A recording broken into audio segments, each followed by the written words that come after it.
Welcome back to Cable 10 Live. I'm your host, Randy Prasad. 905-848 Live is the number to call. You could join me here at the round table, and probably with very good reason.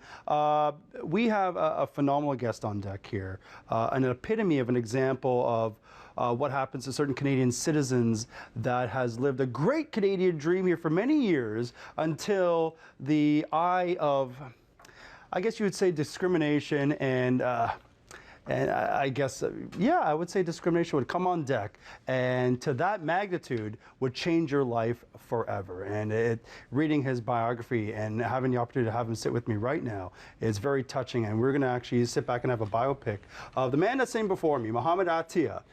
He was charged as a security risk after living the Canadian dream from 1975 up until the tragic day of September 20th. 2001. That would be 9 days after September 11. And you can imagine the height of tension around the community and around this great country, of uncertainty and a lot of questions that need to be answered. But on top of that, a lot of victims were created based on poor judgments and so much more. So we want to take an opportunity to sit one-on-one with Mr. Attia. Thank you so much for being here. It's a phenomenal story that you carry and that you share with us. And it's an honor and privilege for you to be here, so I thank you. Thank you for having me. Let's go back to, you're a Muslim Canadian from Egyptian descent. Yes.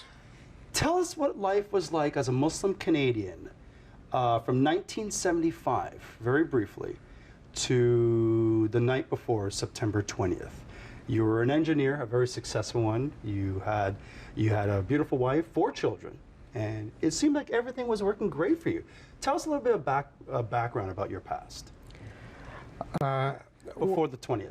Yeah, briefly, we had, as you said, a family unit that has 4 children, 4 beautiful children.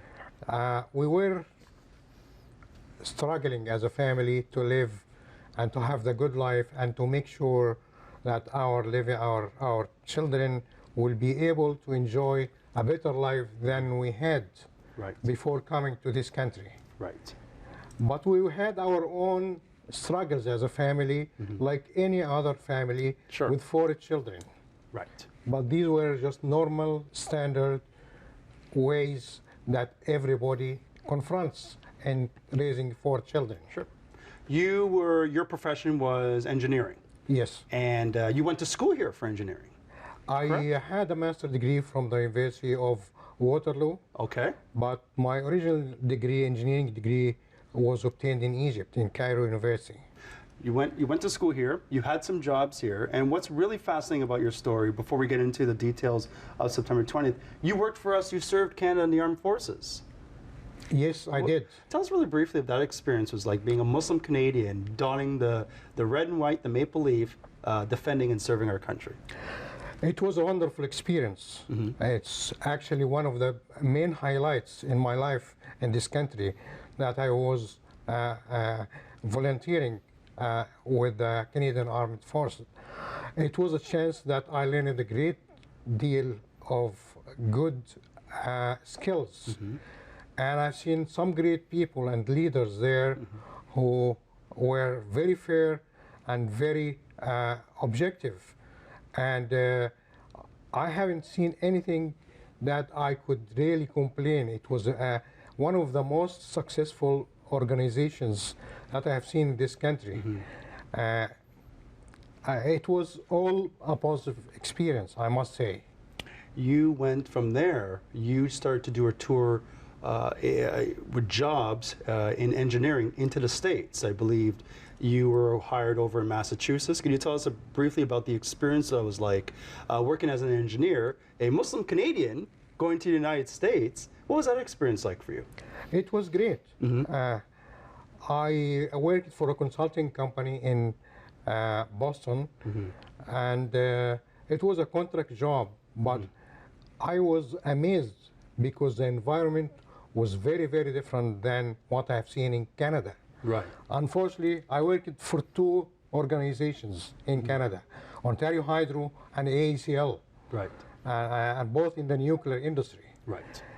However, I must say that the environment I've seen in Boston was totally different What and made it was different? much more positive Okay. in terms of dealing with me as an employee, as an engineer. Unfortunately, I've seen lots of negatives inside Ontario Hydro and inside the Atomic Energy, despite the fact that both organizations have official papers that testify that I was performing magnificently and my performance was excellent, was on the top 10% of the employees in Ontario Hydro and in Atomic Energy. Before we get into those details, I want to move to where life basically turned around for you, and not necessarily for the better.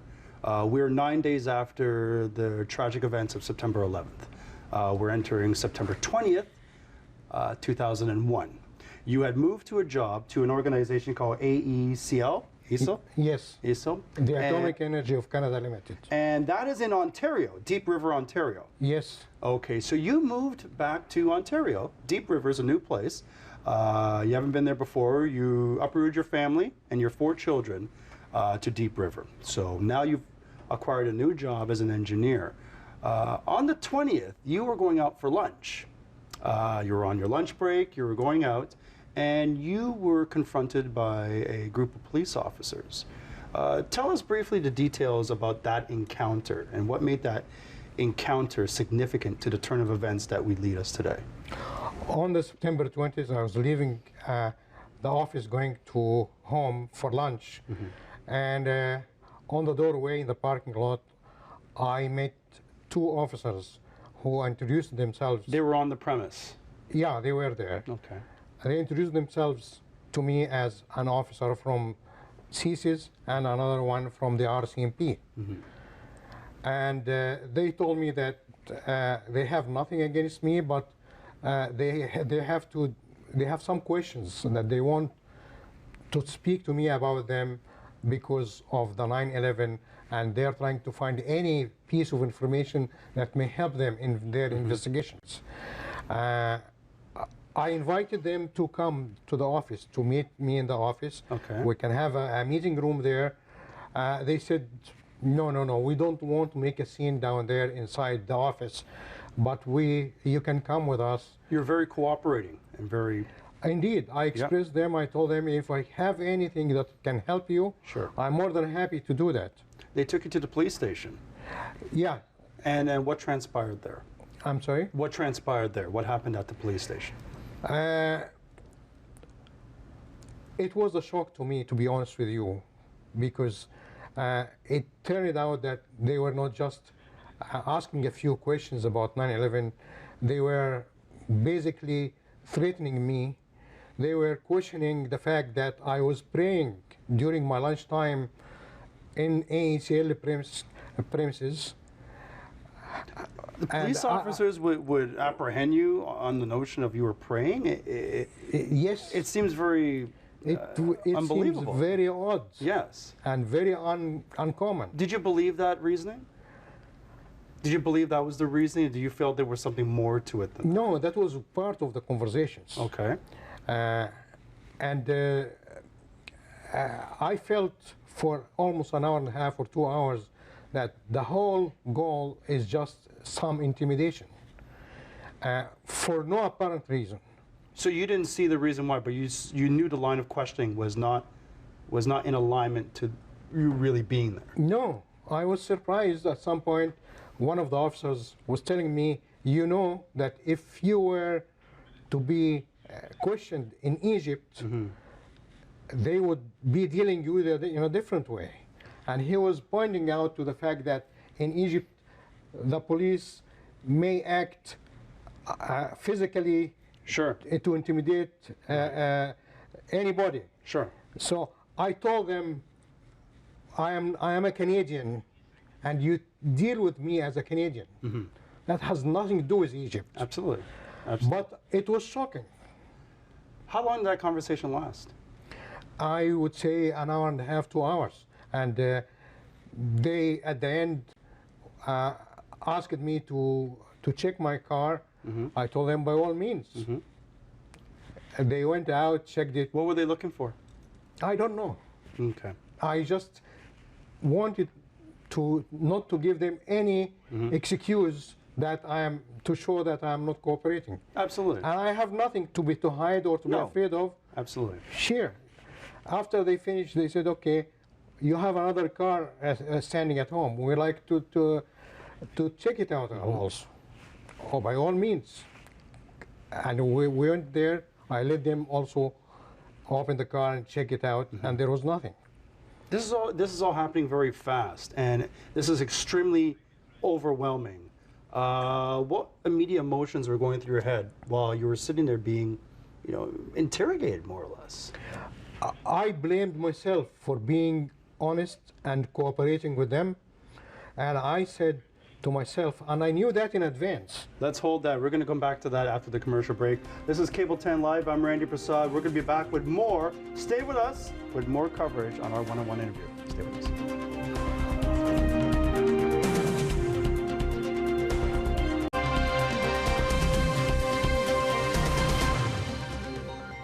We're back to Cable 10 Live. I'm with Mohammed Atia, a victim of racial profiling, a man who is a proud Muslim Canadian for over 30 years after on September 20th, where life took a turn for the worse for him during the course of actions. What happened on September 11th would change very much his future. We're going back to September 20th.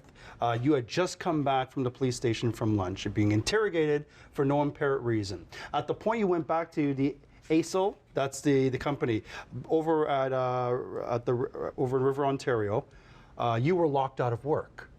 The security says you're not welcome here anymore because you're a security risk. Tell us really quickly how that came to be and how all this process happened all of a sudden. I had no idea. I still have no idea how this all happened. Right. But it was a shock for me. You had just come back from lunch and Yeah. your fob and your pass is not working. Yeah. And who did you contact and what was the explanation that they gave you at the time? There was no explanation. I contacted my supervisor and I went with him to a meeting, to a conference room to talk about this. Right. And up to this point, I was not told that I am not, I'm being terminated. And while I was talking with him, the security manager came in and basically pushed the door with his feet without even knocking in, and went inside and started to shout at me and at my manager, saying that I am being terminated because I am a security risk. You went home that night. What was the next course of action that you had to do at that point? I didn't know what to do.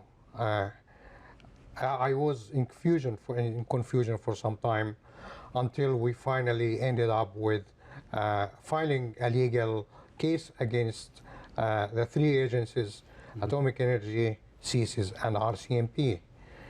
And the case was covered tremendously by the media during that time. But there was something very interesting about that coverage because the parties that you were after or you were suing, there was an undertone of threats that were leading your way that was trying to discourage you from pursuing these cases. Am I correct? Yes, I was subjected to threats from the government, Department of Justice lawyers. 3 times over the phone, she would call me and tell me either withdraw the case or she will make sure to keep me going in the courts until the end of my life. I was subjected to many other problems within the community. Finally, I got 2 colleagues from ASL. Let's go to the community for a second because you guys, at this point, rumors are going around the small community that 9/11 has already taken place. You are being painted a picture of being a security threat. That's based true. on your religion, based on your appearance. What was the community dynamics and how did they work with you at the time when these events were happening? Were they supportive or did you feel that your community let you down? No, they let me. I was totally shunned off by the community. People would meet me that I know. I knew them previously. Would meet me in the grocery store, and they would not even say hello.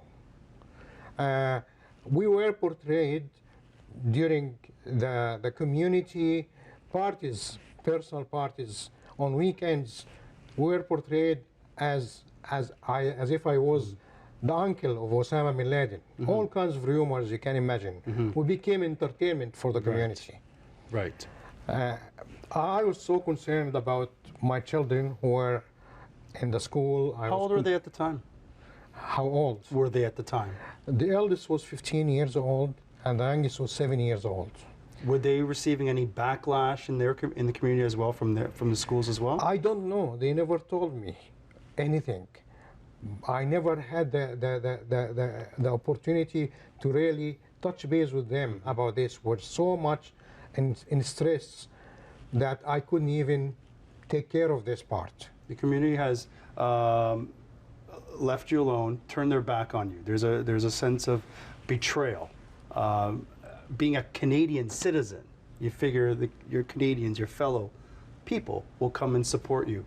Well, they are all scared because most of the people there are working for ACL or spouses for people working ACL, and they are very much security sensitive. As soon as they see that, they know that if they come close to me, the security, ACL security, and CSIS may start to intimidate them.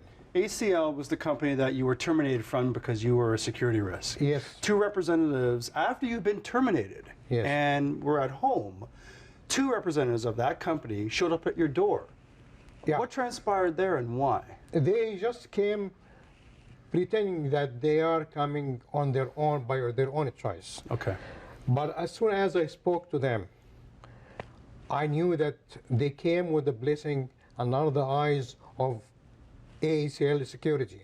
Okay. Nobody in this community could come close to my house during that time without the knowledge of ACL. So let me reiterate. They came to your home hoping to do goodwill. You were led to believe they were to make amends and to help you. They just said that they are there to support me. That wasn't the case. No, it wasn't the case. I didn't even believe it.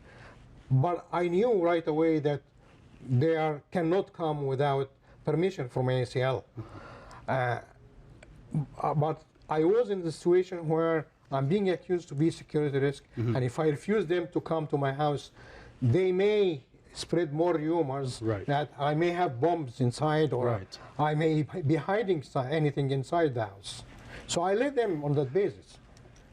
We're going to fast forward really quickly to a moment where the unfortunate illness of your father. You had to fly out to Egypt because there was a lot of rumblings that your father may go to pass, and you wanted to be there for him. You were able to leave the country and to go be there by his bedside alone.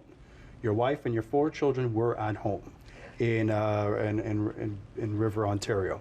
What transpired there that changed the course of your life?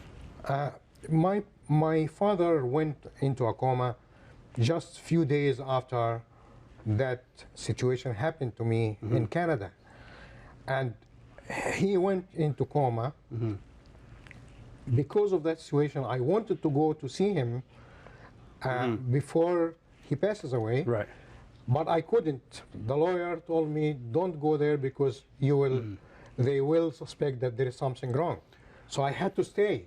And then an ACL vice president phoned me at home and apologized for the management fooling around with me.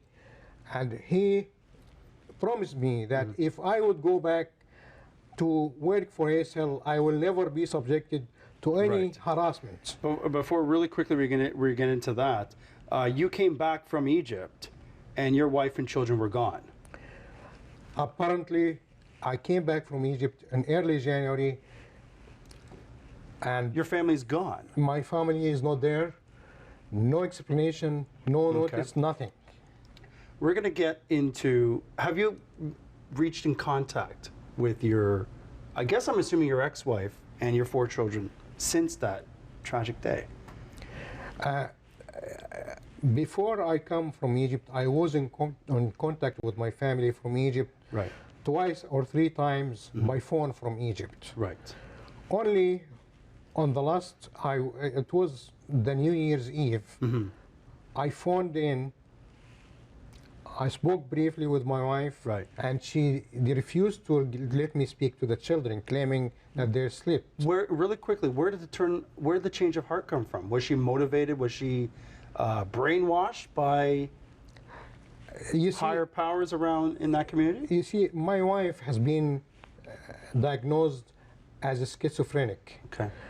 and I believe that this group who came to my house and who was trying to convert us to become Christians, I believe this group, according to one of them, he told me that they went to her, gave her money in my absence, and that's how they managed To flee. to exploit her. Now, let's look back to today, because we can go 2 hours on this phenomenal story. Yes, we didn't say much. Yeah, tell us really quickly the state of affairs of your life at this point right now, dealing with your current career and your children. I basically, And we're talking 15 years later. yeah, up to this moment, I found out after talking to different people that the government who claimed that they